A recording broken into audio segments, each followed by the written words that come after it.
Welcome back to another video, everybody. Today we are Welcome back to another video, everybody. Today we are working on the Datsun yet again. In the last one, we went ahead and wired up all of the lights. As you can tell, the headlights, the blinkers, the rear lights are all in, and they all function. In this video, we have gauges that we are going to install, and we're gonna wire those up. Now that might not seem like a big deal, but it's gonna be awesome. So see, since this is a Miata engine, we have a Miata engine with a Miata ECU, and we had all the old Datsun gauges. Now the Datsun gauges worked, and we had all of them, but getting them to communicate with the sensors in the Miata engine would have been a nightmare. Or at least, I think it would have been a nightmare.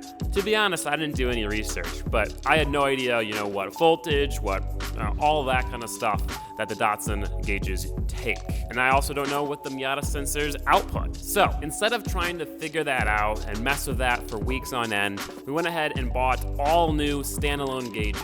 And we bought those gauges through Autometer. I'm sure most of you guys have heard of Autometer. It is a gauge company that makes gauges, but they make so many different styles of gauges that you can pretty much buy a gauge that fits literally any style of car, which is really cool. It actually turns out that they're a local company too, which I had no idea. They are less than half an hour away from the shop. They didn't sponsor this video, unfortunately, but they're still a cool company, and the gauges that we got for the Datsun are really, really awesome, and they look, they look great. So we have a tachometer, we have a GPS speedometer, we have a fuel level gauge, which is really awesome because that was something I was worried about when we first started this project. We have an oil pressure gauge, and we have a water temperature sensor. Pretty much everything we need to make sure the engine's going good, to rip the car, and to make sure we're not speeding.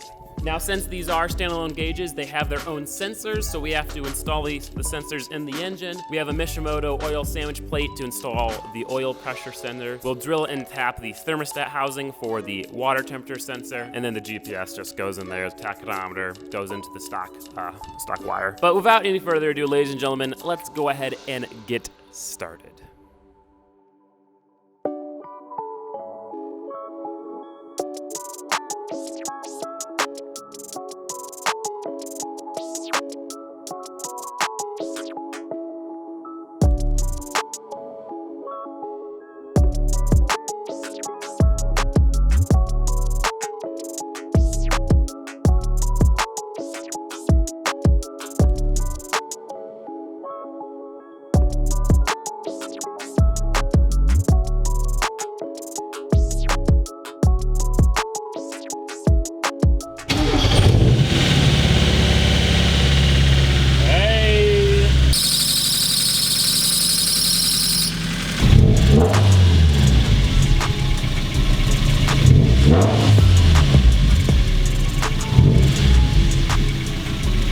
So as you guys saw there, the tachometer, the oil pressure, and the water temperature gauge are all functioning perfectly. Next step is to wire in the speedometer, it's a GPS speedometer, and the fuel level sensor.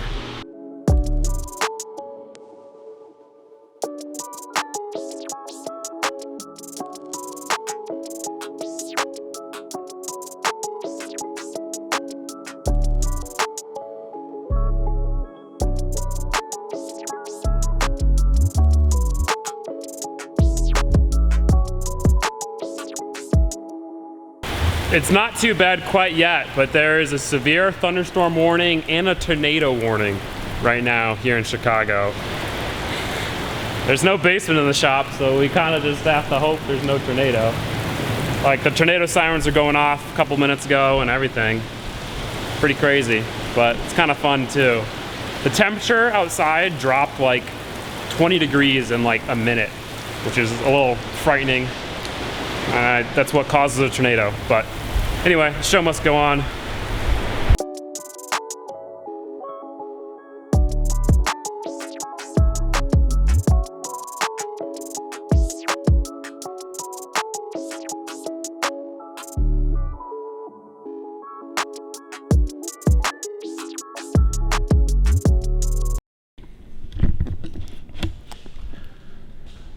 Where's a wrench? Let me see a wrench. I need a wrench. Hello everybody and welcome back to another video. Today we are going to be working on the Datsun. We got some custom gauges going in. They're some new like aftermarket ones, but I found out it's actually kind of a pain in the ass to install them, but they're really sick. So sit back and enjoy the video and let's get these gauges installed, everybody.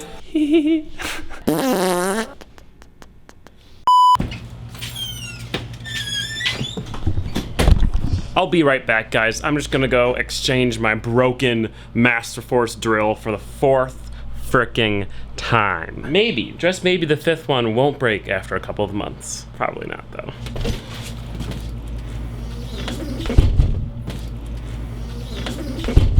Unfortunately, I forgot to turn on the microphone while talking about my new drill. So I want to thank Pasha for doing this beautiful voiceover for me. Thank you, Pasha. I went to the store to exchange my Master Force drill for a new Master Force drill, but what I quickly found out is a couple months ago when my other drill broke and I returned it for this new one that just broke, they put it back on the shelf. They did not bother taking it off the shelf or trying to fix it or anything, so that other Master Force drill that was at the store was the one I returned and it was broken. So I had to go with a different drill. This new drill should be much better, but I guess the time will tell. I hope I'm not going to have to exchange it in a couple months, and then another in a couple months, and then another in a couple months. Sorry guys, I'm not good at lip reading, and Kelb's been talking for like 5 minutes here, so I'm just going to go to the next clip. Thank you. Bruh.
So as you guys can see, all of the gauges are in and they have been wired up and they've been mounted. The dash has been modified, although not finished because obviously it looks like crap right now and there are some holes we have to block off and whatnot. But we want to try all the gauges. I want to try the speedometer, the tachometer out on the road. We did fix the misfiring, as you probably already saw, so we can go out and drive it.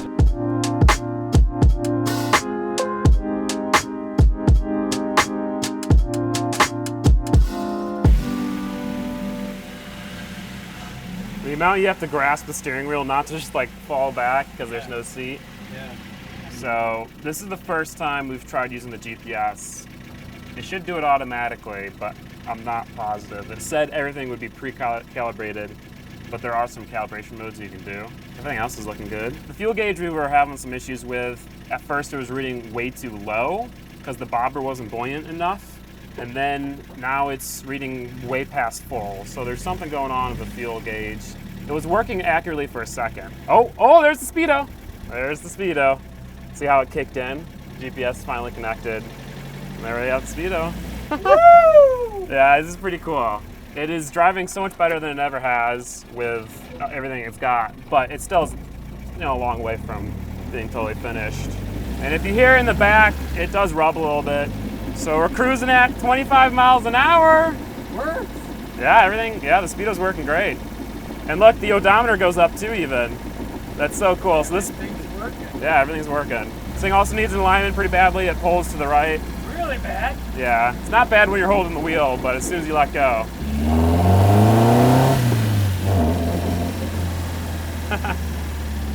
And I can put my blinker on now. Look at this. I know.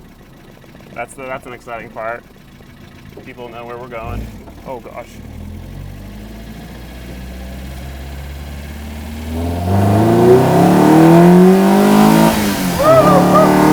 Wow! That's fun.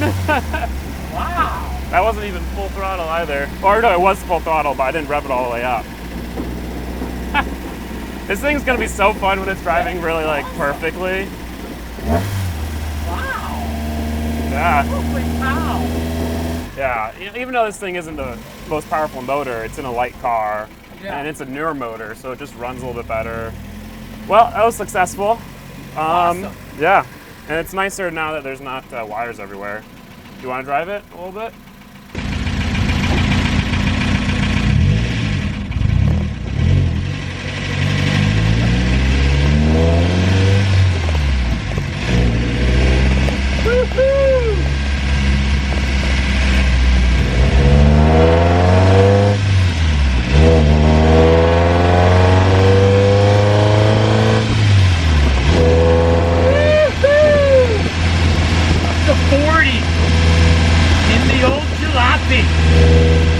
Caleb's done an awesome job.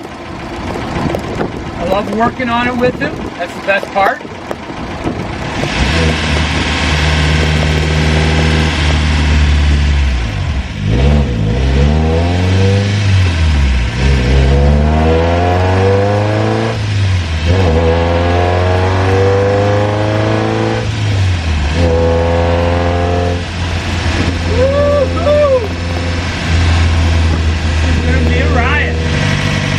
Everything works great, looks great.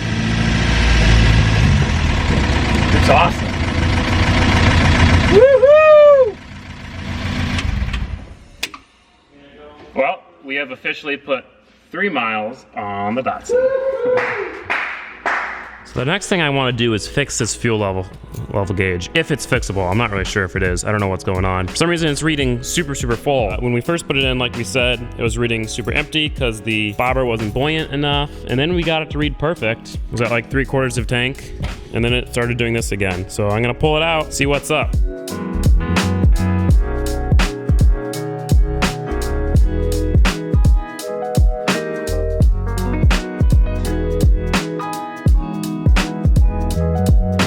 For those of you who don't know, the way a fuel cylinder works is pretty much there is a bobber.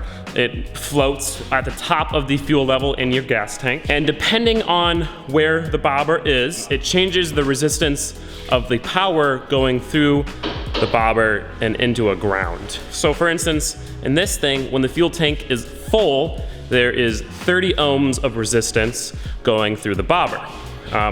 When it's empty, there are 240 ohms going through the bobber. And that's how the gauge knows what level fuel you have. What I think was happening is that the stud that connected the bobber in the tank to the wire on top of the tank was grounding out on the tank itself. I tightened it a little bit too much and I think it squeezed the rubber isolator. And so there was 0 ohms of resistance because it was just grounding straight to the chassis, and therefore it was reading super full. It's like way full, like fuller than it ever can possibly be. But now it is reading at a little bit over 3/4, which is perfect because that's about what the gas tank is at, so it's working.